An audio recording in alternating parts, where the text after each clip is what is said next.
Hello fighters, welcome to mister reasoning channel. இந்த video பார்த்தீங்கன்னா ஒரு ப்ராப்பரான ரீசனிங்கில் எப்படி ஃபுல் மார்க் எடுக்கலாம், ஓகேங்களா? அதுவும் குரூப் டிக்கு தான் ஸ்பெஷலாக இதை ரெடி பண்ணியிருக்கேன் ஆர்ஆர்பியில். பட் எல்லா எக்ஸாமுக்கும் சேம் தான், ஓகேங்களா? எல்லாத்துக்கும் சிலபஸ் ஒரு மோரலில் சேமாக தான் இருக்க போகுது. இதே பேட்டர்ன் தான். ஸோ இதை நீங்கள் ஃபாலோ பண்ணாலே போதும், ரீசனிங்கில் நீங்கள் ஈஸியாகவே ஃபுல் மார்க் எடுத்துடலாம், ஓகேங்களா? ஸோ அவ்வளோதான். இப்போ மற்றபடி இதில் வேறு ஒன்றும் என்ன சொல்கிறது, ரொம்ப கஷ்டமான விஷயமா இருக்கும் அப்படிலாம் நீங்கள் யோசிக்கிறதில்ல. ஃபஸ்ட் டைம் நீங்கள் வரீங்க இந்த காம்படிட்டிவ் எக்ஸாம் ஃபீல்டுனா கொஞ்சம் ஸ்ட்ரகிளாக தான் இருக்கும் எல்லா டாப்பிக்குமே சரி. கம்பேர்ட்லி மேக்ஸு, இங்கிலீஷ் அண்ட் ஜிகேலாம் பார்க்கும்போது ரீசனிங் கொஞ்சம் ஈஸியாக தான் இருக்கும். But still you have to predict the proper logic. அந்த லாஜிக் நீங்கள் ஃபைண்ட் அவுட் பண்ணால் ஏகப்பட்ட விஷயங்கள் அதுக்குள்ளே இருக்குது. அது என்னென்னட்டு ஒன்றா இப்போ நம்ம கண்டினியூஸாக பார்த்துட்டு வரலாம், ஓகேங்களா? ஸோ இன்னும் 4 to 6 months இருக்கா குரூப் டி எக்ஸாமுக்கு. பிகாஸ் இப்போ தான் ஜஸ்ட் நோட்டிஃபிகேஷன் முடிஞ்சிருக்கு. ஆன்லைனில் அப்ளை பண்ணாதவங்களாம் பண்ணிட்டு இருப்பீங்கன்னு நினைக்கிறேன். 9 தான் லாஸ்ட் டேட் கொடுத்துருந்தாங்களே, அது முடிஞ்சிட்டு அதுக்கப்புறம் பேமெண்ட்லாம் முடிஞ்சிட்டு இருக்குன்னு நினைக்கிறேன். தென் அதுக்கப்புறம் 22nd கரெக்ஷன் விண்டோ வரும். அதை நீங்கள் எதனா ஸ்டில் உங்கள் அப்ளிகேஷனில் எதனா மிஸ்டேக் இருக்குது அப்படின்னா நீங்கள் அதை வந்து கரெக்ட் பண்ணிக்கலாம். தென் அதுக்கப்புறம் டைரெக்டாக என்ன சொல்கிறது, அட்மிஷன் கார்டு வந்துடும். Then you can able to right the exam. So first என்னென்னா ஃபைட்டர்ஸ், நீங்கள் வந்து சிலபஸை கம்ப்ளீட் பண்ணணும், ஓகேங்களா? ஸோ ஃபுல்லாகவே தரவு பண்ணணும். அதுவும் ஒரு டாபிக் கூட விடாமல், ஓகேங்களா? ஸோ ஒன் டாபிக் கூட நீங்கள் வந்து ஸ்கிப் பண்ணவே கூடாது. ஸோ ஸ்கிப் பண்ணாமல் ஃபுல்லாத்தையும் நீங்கள் வந்து கம்ப்ளீட் பண்ணணும். ஸோ அந்தமாதிரி கம்ப்ளீட் பண்ணால் மட்டும்தான் எந்த டாப்பிக்லேருந்து எந்த மாதிரி கொஷின்னாக கேட்கட்டும். So we have the courage to face. அந்த ஒரு மைண்ட் செட்டில் போயிட்டு நம்ம சால்வ் பண்ணால் மட்டும்தான் இந்த டாப்பிக்கில் பர்டிகுலர் ரீசனிங் டாப்பிக்கில் வந்து ஃபுல் மார்க் எடுக்க முடியும். பிகாஸ் கொஷின்ஸ் வந்து எப்படி கேட்பாங்கன்னு நம்மளுக்கு ஒரு ஐடியா இருக்கும்.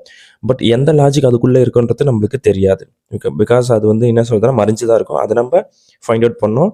அதை ஃபைண்ட் அவுட் பண்ணி அந்த கொஷினுக்கான ஆன்சரை குறிப்பிட்ட டைமுக்குள்ளே நம்ம சால்வ் பண்ணணும், ஓகேங்களா? ஸோ அதுதான் ஒரு விஷயம். ஸோ அப்படி பார்க்கும்போது ஃபஸ்ட்டு நம்மளுக்கு என்னென்னா கம்ப்ளீட்டாக சிலபஸை வந்து முடிக்கணும்னு சொல்லியிருந்தேன், ஓகேங்களா? ஆனால் அது எப்படி பண்ணுறது அப்படின்ட்டு ஏகப்பட்ட டவுட் இருக்கும். ஸோ அதுக்கு தான் இந்த 4 பாயிண்ட் எடுத்துகிட்டு வந்திருக்கேன். என்னென்னா யூடியூப்லேயே ஏகப்பட்ட ஃப்ரீ வீடியோஸ் இருக்குது, தமிழ்லேயும் சரி அண்டு ஹிந்திலையும் சரி. உங்களுக்கு எதில் கரெக்டாக புரியுதோ, எந்த மாதிரி சேனலில் ஹிந்தி சேனலில் இன்னும் அட்வான்ஸ்டாகவே சொல்லுவாங்க. பட் தமிழ் சேனலில் உங்களுக்கு எது பிடிச்சிருக்கோ அதை நீங்கள் ஃபாலோ பண்ணி உங்கள் என்ன சொல்கிறது சிலபஸை கம்ப்ளீட் பண்ணலாம். அப்படி இல்லைனா நீங்கள் வந்து ரீசனிங்க்கு புக்கு தனியாக வாங்கிட்டு அதில் நீங்கள் ப்ராக்டிஸ் பண்ணி அதில் இருக்கும் ப்ரீவியஸ் இயர் கொஷின்ஸ் ப்ளஸ் கான்செப்ட்லாம் எப்படி அப்ரோச் பண்ணோம் அப்படின்ற மெத்தடை உங்களுக்கு சொல்லியிருப்பாங்க. ஸோ அதை நீங்கள் என்ன சொல்கிறது அனலைஸ் பண்ணியும் அந்தமாரியே நீங்கள் படிச்சுக்கலாம். ஆனால் அது கொஞ்சம் என்ன சொல்கிறதுனா போரிங்காக தான் இருக்கும் தனியாக படிக்கும்போது, ஓகேங்களா? ஸோ வீடியோவில் நீங்கள் பார்த்து படிக்கும்போது எக்ஸ்பர்ட் வந்து அவங்க எப்படி சால்வ் பண்ணுறாங்கன்னு நம்ம பார்த்துக்கலாம். ப்ளஸ் எந்த மாதிரி மெத்தட் அவங்க யூஸ் பண்ணுவாங்க அப்படின்னும் நம்ம வந்து இந்த யூடியூப் வீடியோ பார்த்து கண்டுபிடிச்சிக்கலாம், ஓகேங்களா? பட் செல்ஃப் ஸ்டடின்றது யூ ஹாவ் டு உங்களுக்கு தனியாக ஒரு என்ன சொல்கிறது கரேஜ் இருக்கணும் அதுபடி போகிறதுக்கு. அது கொஞ்சம் புக்கை பார்த்து படித்து கொஞ்சம் கஷ்டமாக தான் இருக்கும். பட் ஸ்டில் அதுவுமே ஒரு பெஸ்ட் வே தான், ஓகேங்களா? அதுக்கப்புறம் coaching class. So offline coaching classes போயிட்டு அங்கே நீங்கள் ஃபீஸ் பேமெண்ட் பண்ணிவிட்டு then you can able to join the classes and you can என்ன சொல்கிறது லேர்ன் பர்டிகுலர் கோர்ஸ் அந்த மாதிரியும் பண்ணலாம். அது கொஞ்சம் என்ன சொல்கிறது டைம் நிறைய ஸ்பெண்ட் பண்ணோம், காசும் நிறைய ஸ்பெண்ட் பண்ணோம். தென் அஃப்கோர்ஸ் ஆன்லைன் கோர்ஸ் வந்து பர்ச்சேஸ் பண்ணி நீங்கள் படிக்கலாம். இது எப்படி பார்த்தீங்கன்னா நிறைய யூடியூபர்ஸ் வந்து பார்த்தீங்கன்னா அவங்க பெய்டு கோர்சஸ் வச்சுருப்பாங்க, அவங்க தனியாக ஆப் வச்சுருப்பாங்க.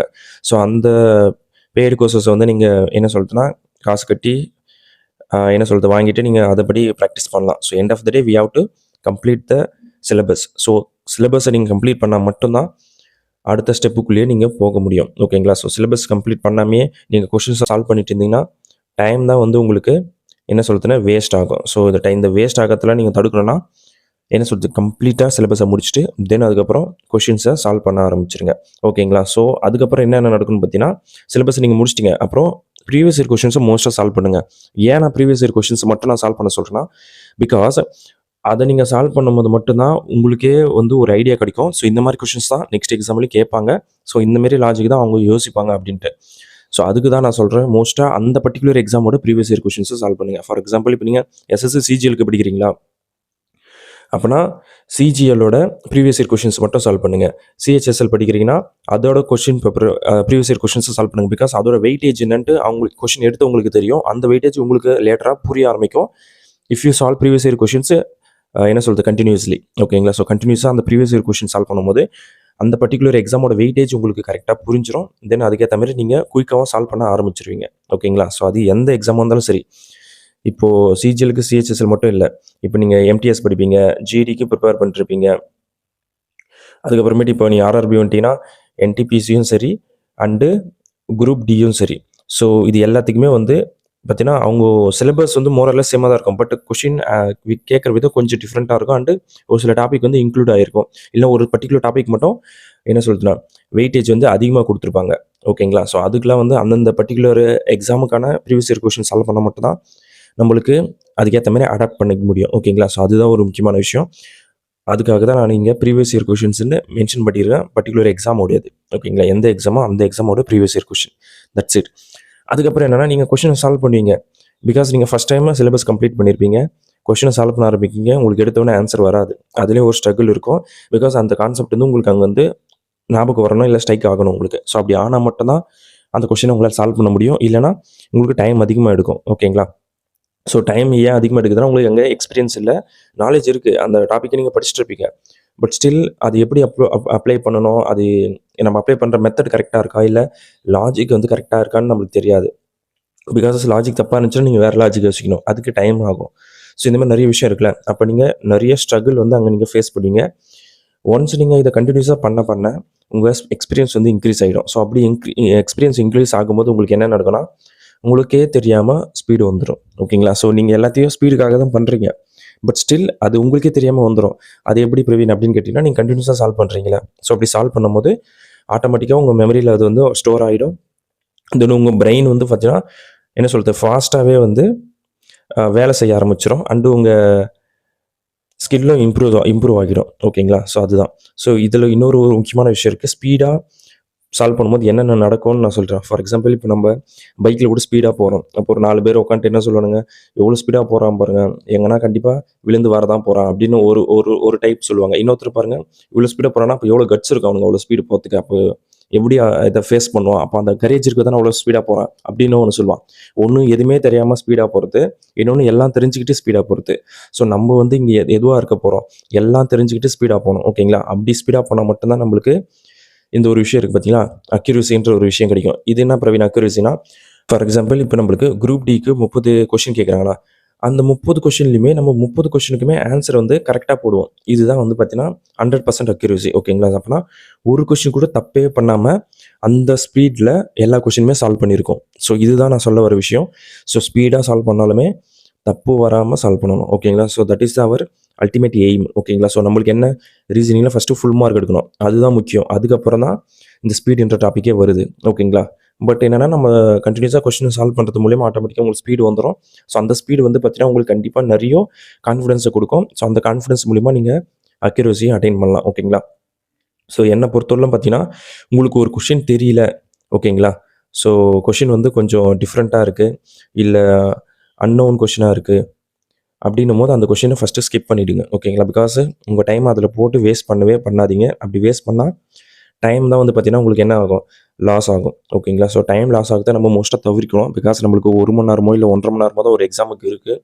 ஸோ அதுக்குள்ள நம்ப அந்த பர்ட்டிகுலரா 4 டாபிக்குமே கவர் பண்ணணும். ரீசனிங் மட்டும் இல்ல, மேத்ஸ் இருக்கு, ஜிகே இருக்கு, இங்கிலீஷ் இருக்கு, ஜெனரல் சயன்ஸ் இருக்கு. இந்த மாரி ஒவ்வொரு எக்ஸாமுக்கும் கரஸ்பாண்டிங் சிலபஸ் இருக்கா? ஸோ எல்லாத்தையும் நம்ம கம்ப்ளீட் பண்ணோமா? அப்போ வந்து இந்த கொஸ்டின ஸ்கிப் பண்ற நாலேட்ஜும் உங்களுக்கு இருக்கணும். ஃபார் எக்ஸாம்பிள் தெரியாத லாஜிக் வந்திருக்கு.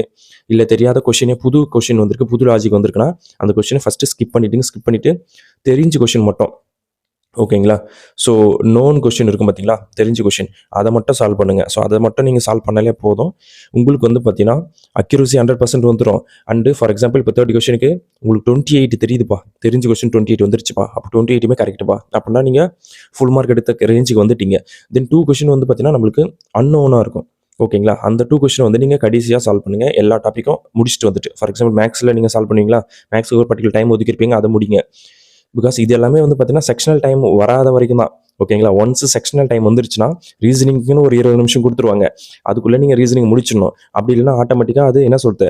மேத்ஸுக்கு ஷிஃப்ட் ஆயிடும். ஸோ மேத்ஸுக்கு ஒரு 20 நிமிஷம் குடுத்துருவாங்க. அதுக்குள்ள நீங்க மேத்ஸ் முடிக்கணும். அதையும் முடிக்கலன்னா, தென் என்ன சொல்றது? இங்கிலீஷுக்கு ஷிஃப்ட் ஆயிடும். இல்ல ஜிகேக்கு ஷிஃப்ட் ஆயிடும். இது வந்து நம்மளுக்கு பேங்கிங்ல இருக்கு இந்த பேட்டர்ன். எனக்கு இன்னும் ஒரு விஷயத்துல எனக்கு இது சிஜிஎல்லும் சரி, ஆர்ஆர்பிலயும் அது வரதுக்கு சான்சஸ் இருக்கு. நம்ம கையில எதுவும் இல்லல்ல. ஸோ காம்படிஷன் ஹெவியாக இந்த மாரி புது பேட்டர்னையும் அவங்க கொண்டு வரதுக்கு சான்சஸ் இருக்கு. ஸோ அதெல்லாம் நீங்க அதிலயும் கேர்ஃபுல்லா இருக்கணும். அப்போ வந்து உங்களுக்கு ஸ்பீடு வந்து ரொம்ப ஆன்டியா இருக்கும். பிகாஸ் ஸ்பீடு இருந்தா மட்டும் தான் என்ன சொல்றது? 20 நிமிஷத்துல 30 கொஸ்டின் போட முடியும். பிகாஸ் உங்களுக்கே தெரியும் ஒரு கொஸ்டின் வந்து என்ன சொல்றது? சிட்டிங் அரேஞ்ச்மென்ட் கொஸ்டின்னா கண்டிப்பா 1 நிமிஷம் எடுக்கும். ஸோ நார்மல் கொஸ்டின்னா உங்களுக்கு 30 செகண்ட், 25 செகண்ட்ல போட்டுடலாம். பட் ஸ்டேட்மெண்ட்டு இருக்கிற கொஷின் இல்லை ரொம்ப பெருசாக இருக்கிற கொஷின் நீங்கள் ஃபுல்லாக ரீட் பண்ணி தான் சால்வ் பண்ணணும். ஸோ செக்ஷனல் டைம் வந்துட்டால் எதுவுமே பண்ண முடியாது. நான் செக்ஷன் டைம் இல்லாத வரைக்கும் நான் சொல்லிகிட்டு இருக்கேன். அதுக்கு நீங்கள் என்ன சொல்கிறது, அன்னோன் கொஷின்லாம் வந்துச்சுன்னா இப்போ நீங்கள் மற்ற டாப்பிக்லாம் சால்வ் பண்ணிவிட்டு அதுக்கப்புறம் இருக்கிற டைமுக்கு வந்து இந்த அன்னோன் கொஷினை வந்து நீங்கள் சால்வ் பண்ணலாம். அதனால் கொஷினை ஸ்கிப் பண்ணுற நாலேஜும் இருக்கணும். அது மட்டும் இருந்தால் போதும். ஸோ இன்னொரு முக்கியமான விஷயம், காம்படிட்டிவ் எக்ஸாம் பொறுத்தவரையிலும் நம்மளுக்கு வந்து பார்த்தீங்கன்னா நெகட்டிவ் மார்க் இருக்குது. ஓகேங்களா, இது உங்களுக்கு நல்லாவே புரியணும், தெரியணும். பிகாஸ் ஏன்னா எனக்கு கொஷின் அட்டன் பண்ணால் மட்டும் போதும். ஸோ இப்போ 100 கொஷினுக்கு நான் 90 போட்டேன், 85 போட்டேன், இல்லை 95 போட்டேன். ஆனால் அதில் வந்து ஒரு 60 தான் கரெக்டு, 70 தான் கரெக்டு. இருந்தாலும் பார்த்துக்கலாம். இதில் எனக்கு கார்டு வந்து துணையாக இருப்பார், லக் இருக்குது, அதனால் ஒரு 10 கொஷின் கரெக்ட் ஆனால் எனக்கு வேலை கிடச்சிரும். அந்த மைண்ட் செட்டில் மட்டும் தயவு செஞ்சு போகாதீங்க. ஓகேங்களா, ஸோ என்னன்னா தெரிஞ்ச கொஷின் மட்டும்தான் போடணும் காம்படிட்டிவ் எக்ஸாம் பொறுத்தவரை. இது நம்மளுக்கு என்ன சொல்லுது, டிஎன்பிசி கிடையாது. அதில் வந்து பார்த்தீங்கன்னா நீங்கள் எந்த கொஷின் வேணால் பண்ணலாம். Because there is no negative mark. அந்த மாதிரி சிஸ்டம் தான். நீங்கள் பிரச்சனை இல்லை, எப்படி வேணால் கூட்டம் போக்கில் அடிச்சுட்டு வரலாம். பட் இங்கே அப்படி கிடையாதுப்பா. தெரிஞ்ச கொஷின் மட்டும்தான் போடணும். அதுவும் என்ன சொல்கிறது, கரெக்டாக ஆன்சர் இருந்தால் மட்டும்தான் அதை நீங்கள் செலக்ட் பண்ணணும். ஃபார் எக்ஸாம்பிள் இப்போ ஒரு கொஷினுக்கு 4 ஆப்ஷன் இருக்குல்ல, 1 2 3 4. அதில் வந்து எனக்கு 2 ஆப்ஷன் ஸ்கிப் பண்ணிட்டேன். இந்த 2வது ஆப்ஷனுக்கும் 3வது ஆப்ஷனுக்கும் எனக்கு வந்து டவுட்டாக இருக்குது. ஆனால் 2த்துல ஏதோ ஒன்று தான் ஆன்சர்னு தெரியுது. ஆனால் என்ன பண்ணுறது, ஸோ நான் செகண்ட் செலக்ட் பண்ணிக்கிறேன், இல்லைனா தேர்டு செலக்ட் பண்ணிக்கிறேன் அப்படின்ற அதுவும் நீங்கள் பண்ணக்கூடாது. பிகாஸ் அதுலேயுமே 50% சான்ஸ் தானே இருக்குது கரெக்ட் ஆகிறதுக்கு. ஸோ அதை நீங்கள் பண்ணிட்டீங்கன்னா கரெக்டாக இருந்தால் பிரச்சனை இல்லை. பட் தப்பாக இருந்தால் அந்த கொஷினுக்கான மார்க்கும் போயிடுது, ப்ளஸ் மைனஸ் மார்க்கும் வருது. ஸோ -0.5 போயிடுதா. இஃப் ஒரு கொஷினுக்கு 0.25 போச்சுன்னா பிரச்சனை இல்லை. அது வந்து அதான் கொஷினுக்கு 2 மார்க்குனா -5 போயிடும், 1 மார்க்குனா 0.25 போயிடும். ஸோ நீங்கள் அதுலேயும் கேர்ஃபுல்லாக இருக்கணும்.